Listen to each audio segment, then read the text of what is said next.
Hey there, Magic One. Welcome to your tarot reading for the week. I really hope that you are staying blessed. I've just called in to say a big hi and to let you know what I've been working on. I'm actually currently chipping away at the March monthly tarot readings. Yes, chipping away because it does take a lot of time. So I'll be releasing them across the next 2 or 3 weeks, hopefully 2. So keep an eye out for your sign. There's also extended versions of those available this time round. So if the message really resonates for you and perhaps you don't want to get a personal reading, you can, for a very small donation, jump into a more deep and clarified version of that reading. So all the details will be in the reading. When you see your sign pop up, you can find that out. If you do want a personal reading or healing, I am available for those, and you'll find the link to my website down below where you can arrange that. The doors are always open to the initiation. That is my immersive Learn Tarot journey. Should you want to really learn to connect more deeply with your own intuition and guide yourself, I'd love to take you on that journey with me. But for now, I am wishing you a week of love and magic. Thanks for joining me for your reading. Let's head across now.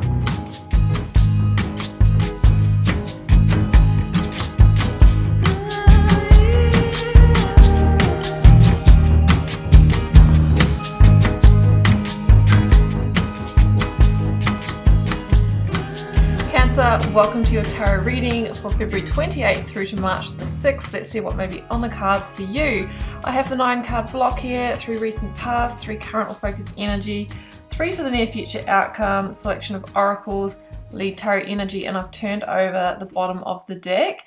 This week I am working with the Sacred Creator oracles, which are really cool, and the Moonology oracle.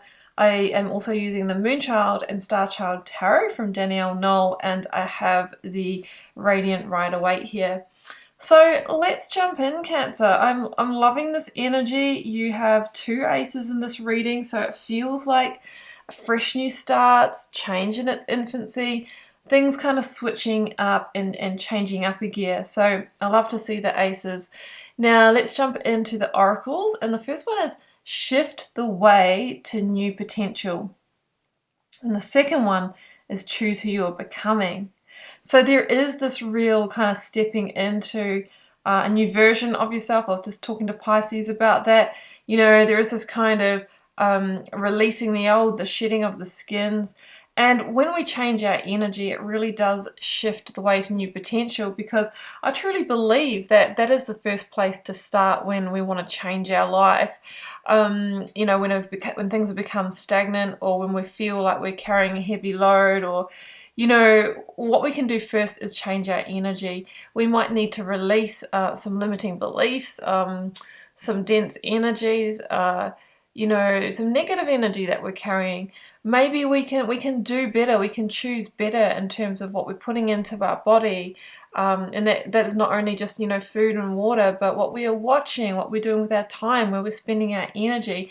And as we start to clean up all these things, we are running a different energetic frequency, right? Because we operate in an energetic universe. And when we do that, and we push out a different, higher vibrational energy into the world, I am a huge believer that then that will, you know, will match and magnetize back towards us that of like frequency, because the universe is always matching us. So you are shifting the way to new potential by choosing who you're becoming, by changing up your energy. And if you haven't started that process, what better time than today after this reading?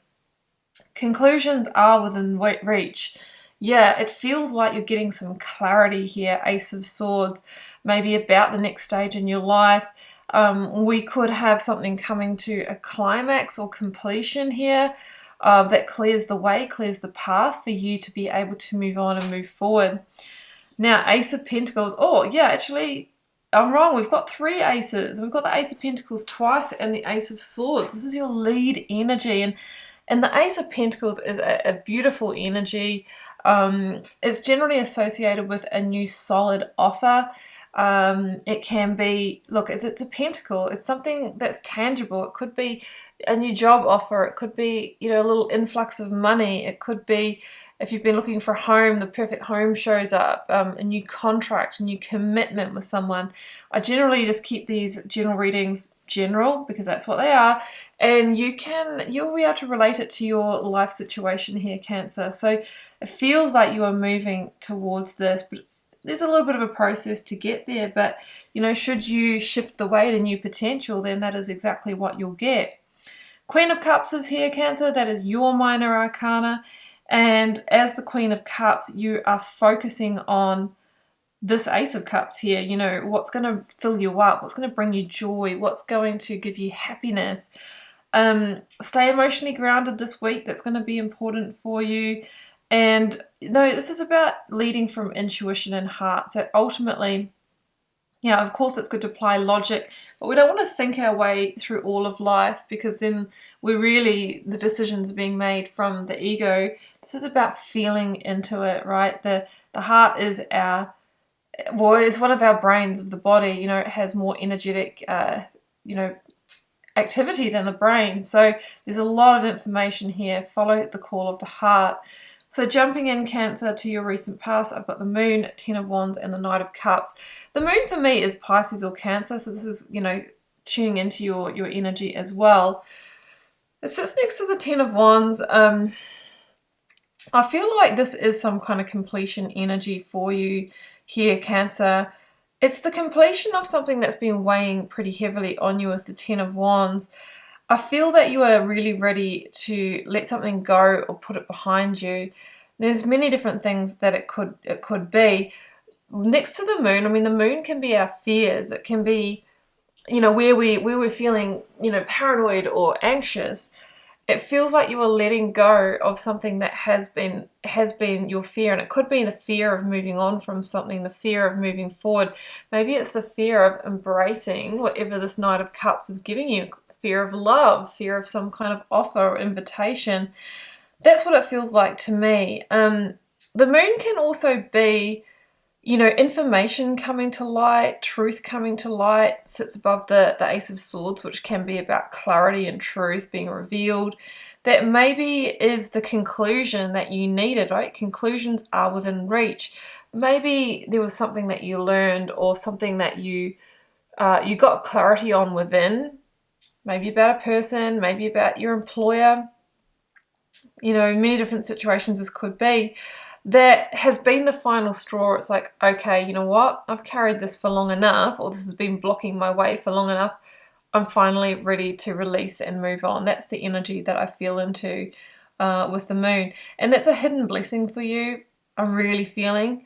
Even though it can be disappointing at the time, you're actually clearing the way to a lot of new energy here. So the Knight of Cups is here. That's usually a Pisces energy for me. It doesn't have to be, but it's like some kind of new emotional offer or opportunity has come your way. Now, this could be someone that you're wanting to move towards in love. This could be an employer that's offering you a role or position that, you know, not only has the promise of money, but has the Cups promise, which is, you know, fulfillment and happiness. And should you focus on it, then, you know, that can really expand. So I feel that you are ready to move towards this. And this week you're getting the clarity, Ace of Swords, you know, of exactly what you need to do that. So Cancer, you've got Ace of Swords, Six of Swords, and Knight of Swords in the focus energy. And I'm laughing because it's all the swords, which is that really, like, it can be overstimulated mental energy.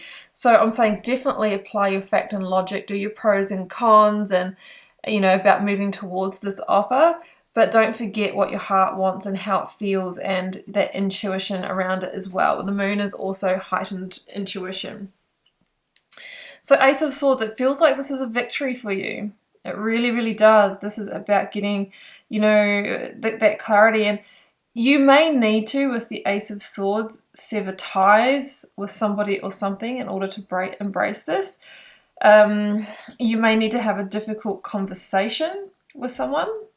Could be with the Knight of Swords. That's a Gemini energy for me, or air sign energy. And I do see this kind of pushback. I see the Knight of Swords as being It can be pushback from somebody that might not be happy that you're moving on. Alternatively, because the Knight of Swords can be a card of swift progress and fast movement, it could be that as soon as you start, entertaining the idea or communicate that you're moving on, then things just snowball and move quickly. Like, it's amazing how we can sit in stagnancy for so long, but when we take that first step, it's like the floodgates are open and change really happens quickly. So that could be the indicator as well. So the Six of Swords at the center of the reading is that moving on energy, and it feels like you're moving away from a time of, more sort of, tumultuous emotions or emotional roller coaster. I see the turbulent water here. I also see it in the Moon card. It's like you've had enough of that emotional roller coaster. You want peace. You want smooth sailing. You want, calm waters in your life. So it's with a bit of a heavy heart with the Six of Swords that we move on, because ultimately it feels like what you were releasing, you would have liked that to work out, but sometimes the universe has other plans for you, and you are being moved and shifted. So I feel like you're needing to move away from something in order to embrace the true golden offer, which is the Ace of Pentacles. And this could also mean that whatever this Knight has offered you, which could have been the catalyst for you leaving behind those fears or that previous situation, it becomes solid. It becomes more than talk, or you sign the contract, or it becomes a commitment, and it all came from as soon as you made that decision or communicated to whoever it was that you were needing to leave behind. That's when I said the progress is quick. It becomes like, okay, we're actually doing this. This is really happening sort of energy. So the Ace of Pentacles is like that divine gift that comes in for the person that has completed the past cycle, has kind of climbed the lesson, has learned the karmic lesson. And Nine of Cups, it's saying that this is what you've hoped, dreamed, and wished for, that has the potential to go from 1 cup to the 9, right, and fulfill your wishes and make you quite satisfied and content in some way. Now, the Hermit's here. That's the Virgo energy. And this is interesting, and I'm going to clarify it, because Cancer, this can be this feeling of feeling a little bit alone or in the dark. And it could be that you're starting out on this new journey, and it's all like, that first step is there, and you say yes, and you commit to this, and it's feeling really good. But then all of a sudden it hits us like, oh, okay, well, now, there's a whole lot of change going on, and I'm feeling a bit lost in it. And, when that kind of initial euphoria wears off, we can kind of have a hermit phase, which is deep reflection. It's like everything happens really quickly, Knight of Swords, and then we catch up with ourselves, and it's like, it feels like a blur, and we need to process things, and we're kind of unsure about where everything's heading. I think that's what this is. Alternatively, for some of you with the Hermit and the Six of Swords, this can actually mean that you might need to travel, relocate, or, change locations in some way to accept this offer. There could be some healing as well with the Hermit. This can be emerging from, depression or fear thinking or negativity as well. It's kind of like a coming back to the world energy. Seven of Wands. Yeah, there could be a little. I'm feeling more into the struggle that I was saying. The Seven of Wands can be when we're feeling a little bit challenged, because, like I said, we catch up with ourselves and go, oh wow, that changed really quickly, and now I'm a little bit uncertain of the path, but we just have to trust. Two of Cups. Yeah, this could most definitely be in a love situation for many of you, or coming together in partnership, like professionally as well. It's saying that the path will be revealed. Don't feel challenged. You won't feel alone for long. You're actually going to feel more connected than ever with somebody. Two of Cups. Ace of Swords at the bottom of the deck. You will get that clarity, and ultimately you are moving towards some kind of victory here, Cancer. So good luck. It sounds like an interesting reading. I do wish you all the best with it. Keep in mind you are shifting the way to new potential and choosing who you're becoming, so keep your vibration high. Keep in mind it's a general reading for the collective. It won't resonate with everybody. but do leave me a comment if you're called to share, because I do read them all and try and interact with you over there as I can. Hit subscribe if you haven't already, Cancer. That way you'll know when I post new videos, and it's a great way to support the channel, which is our energy exchange between us, as is when you like, share and comment. So it's been a pleasure to read your cards, Cancer. I will see you back here for another one next week. Bye for now.